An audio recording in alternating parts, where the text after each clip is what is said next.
ज़ैद बिन उक्कात का कत्ल। ये वो शकी है जिसने अब्दुल्ला बिन मुस्लिम बिन अकील को करबला में शहीद किया था। जब इस मलून ने उन पर तीर फेंका तो उन्होंने अपना हाथ पेशानी पे रख लिया और वो तीर लगा तो हाथ पेशानी से पेवस्त हो गया। फिर उसने और कई तीर मारकर उनको शहीद कर दिया। अब्दुल्ला कामिल ने जाकर उसके मकान का मुहासरा कर लिया। वो मलून तलवार लिए हुए निकला। अब्दुल्ला के साथियों ने नेज़े और तलवार से हमला करना चाहा तो अब्दुल्ला ने कहा, नहीं, इस पर सिर्फ तीर चलाओ और पत्थर बरसाओ। चुनाचे ऐसे ही किया गया। आखिर वो मलून घोड़े से ज़मीन पर गिरा। अब्दुल्ला कामिल उसको गिरफ्तार करके जनाब मुख्तार के पास लाए। हज़रत मुख्तार ने उससे पूछा कि तूने अब्दुल्ला बिन मुस्लिम बिन अकील को किस तरह शहीद किया था। उसने बयान किया कि मैंने उनकी आँख पर निशाना लगाकर एक तीर ऐसा मारा कि वो पुश्त सर की तरफ जा निकला। उन्होंने पेशानी पे हाथ रख लिया था, जिसकी वजह से वो हाथ उनकी पेशानी से पेवस्त हो गया था। फिर और तीरों के वार से उनको शहीद किया। जनाब मुख्तार ने हुक्म दिया कि इसकी आंख पर तीर मारे जाएं और तीरों ही के वार से इसको वासिले जहन्नुम किया जाए। चुनाचे उसकी आंख पर ऐसा तीर मारा गया कि वो पुश्त सर से बाहर निकल गया। फिर और तीर लगाए गए और जब वो हलाकत के करीब पहुंच गया तो आग में जला दिया गया। उमर बिन हज्जाज मलून ने नहर फुरात पर इसलिए पहरा लगा दिया था कि पानी इमाम हुसैन और उनके बच्चों तक ना पहुंचने पाए। फिर जब सब प्यासे शहीद हो गए और वक्त असर आया तो सबसे पहले उसी ने इमाम हुसैन के जिस्म अक़दस पर तलवार का वार किया था। ये मलून हज़रत मुख्तार के खौफ से बसरा की जानिब भागकर जा रहा था। रास्ते में उसको ख्याल हुआ कि उस मलून का शुमार कातिलाने इमाम हुसैन अलैहिस्सलाम की फहरिस्त में बहुत नुमाया है। अगर बसरा गया तो लोग मलामत करेंगे, लिहाजा किसी और तरफ भाग जाना चाहिए। ये सोचकर वो शराफ की तरफ चला। वहाँ पहुँचा तो वहाँ के बाशिंदों ने उसको वहाँ ठहरने ना दिया और कहा कि तू यहाँ से चला जा, क्योंकि हमें खौफ है कि तेरी वजह से मुख्तार का लश्कर यहाँ हम लोगों पे हमला आवर ना हो। वो एक तरफ तो रवाना हो गया। उसके जाने के बाद लोगों ने आपस में नदामत जाहिर की कि एक मेहमान को इस तरह निकालना मुनासिब ना था। गर्ज उनकी एक जमात ने उसको वापस लाने के लिए उसका ताक़ुब किया। उमर बिन हज्जाज ने उनको आते देखा तो समझा कि मुख्तार के आदमी आ गए। वो तेज़ भागने लगा, यहाँ तक कि वो मकाम में बैज़ा में पहुँचा और अब वो बहुत प्यासा था। वो अपने हमराहियों समेत प्यास से बेहाल हो गया था।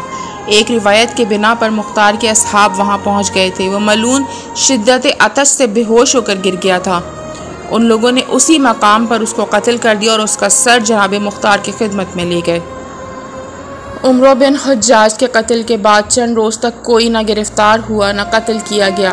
तो एक रोज़ हज़रत मुख्तार ने अपने आमिलों को जमा करके कहा कि तुम लोगों को मालूम है कि मैंने तहैया कर लिया है कि कातिलाने हुसैन में से किसी को रूए ज़मीन पर ज़िंदा ना छोड़ूंगा और जब तक उनका ख़ात्मा ना हो जाए मैं आराम से ना बैठूंगा।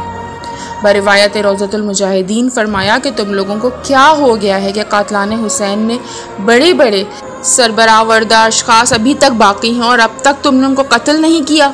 ये सुनकर अबू उमरा ने खड़े होकर कहा कि हुजूर का फरमाना बजा और दुरुस्त है, लेकिन हम क्या करें कि ज़िम्मेदारान कातिल हुसैन ऐसे भी हैं जिनकी सरपरस्ती बड़े बड़े लोग कर रहे हैं।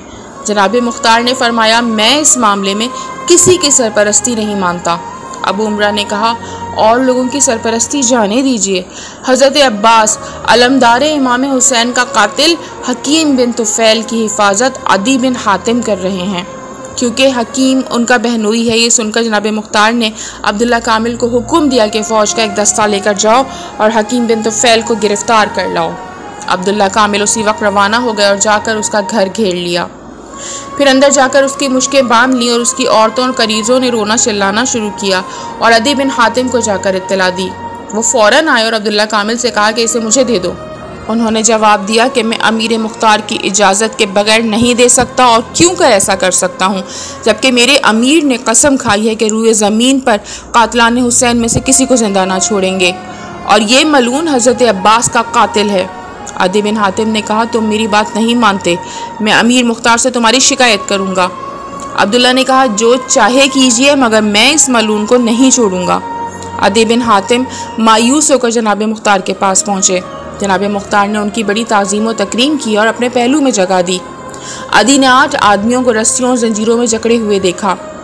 दरियाफ़्त किया तो जनाब मुख्तार ने बताया कि ये वो लोग हैं जो मोहम्मद बिन अशस के साथ होकर मुझसे लड़े थे, लेकिन मैंने ये तय किया है कि जो शख्स मुझसे लड़ा होगा उसे तो मैं छोड़ भी सकता हूँ, लेकिन जो शख्स मार्का करबला में मौजूद रहा होगा उसको नहीं छोड़ता और ना उसके बारे में किसी की सिफारिश सुनता और मानता हूँ।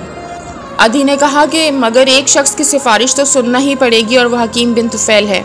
मैं चाहता हूँ कि उसका गुनाह मुझे बख्श दीजिए और उसके कत्ल से दरगुजर कीजिए। जनाब मुख्तार ने फरमाया, आप सहाबी रसूल हैं, आपको शर्म नहीं आती कि आप जनाब अब्बास के कातिल की सिफारिश करते हैं? अदी ने कहा, ये सब समझता हूँ, मगर सिफारिश के बगैर भी चारा नहीं है। ए अमीर, फिर मैं दरख्वास्त करता हूँ कि उसका गुनाह मेरे हक़ में बख्श दीजिए। ये सुनकर जनाब मुख्तार ने सर झुका लिया और फरमाया कि समझ में नहीं आता कि क्या करूँ।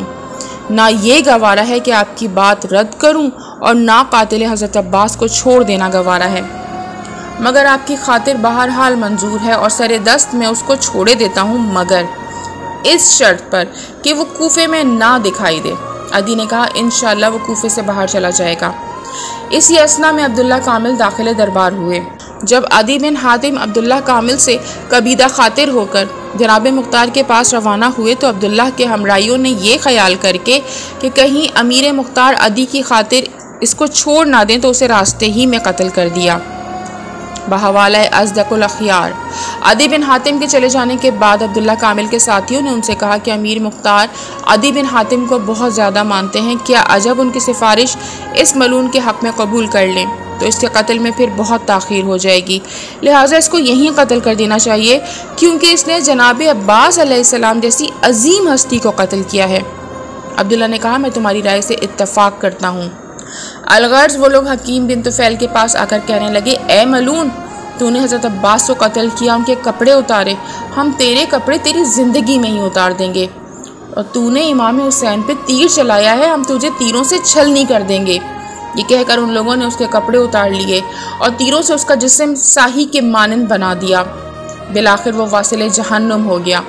उसके बाद उसका सर काट लिया। अलगर्ज अब्दुल्ला कामिल ने दरबार में हाजिर होकर जनाब मुख्तार से अर्ज़ की कि ए अमीर, हम हकीम बिन तुफैल को लिए हुए आ रहे थे, लेकिन आम लोगों ने उस पर हमला कर दिया और हमसे छीन कर उसको कत्ल कर दिया। ये सुनकर अदी बिन हातिम ने पूछा, क्या तुम लोगों ने हकीम बिन तुफैल को कत्ल कर दिया? अब्दुल्ला ने कहा, मैंने नहीं बल्कि अवाम ने कत्ल किया है। जनाब मुख्तार तो ये सुनकर मसरूर हुए और अदी से कहने लगे, ए शेख, ये शख्स कातिलाने इमाम हुसैन में से था, उसके कत्ल पर आपको गमगीन ना होना चाहिए। लेकिन अदी बिन हातिम नहायत गुस्से में उठे और दरबार से ये कहते हुए चले गए कि खुदा मुझे तेरा मोहताज ना करे। फिर दरबार से निकलकर जनाब मुख्तार के हक़ में बहुत नामुनासिब बातें की। उसकी बातें सुनकर अब्दुल्ला और उमरा जनाब मुख्तार की खिदमत में आके कहने लगे, ए अमीर, आपने अदी को जो ढील दे रखी है उसी के सबब से वो आपकी शान में गुस्ताखी करते हैं। जनाब मुख्तार ने फरमाया, उसको कहने दो, वो सहाबी रसूल है और बूढ़ा है। मैंने जो कसद कर रखा है कि किसी कातिल इमाम मज़लूम को ना छोड़ूंगा, ना उसके बारे में किसी की सिफारिश कबूल करूंगा, इसमें कुछ फ़र्क नहीं आ सकता।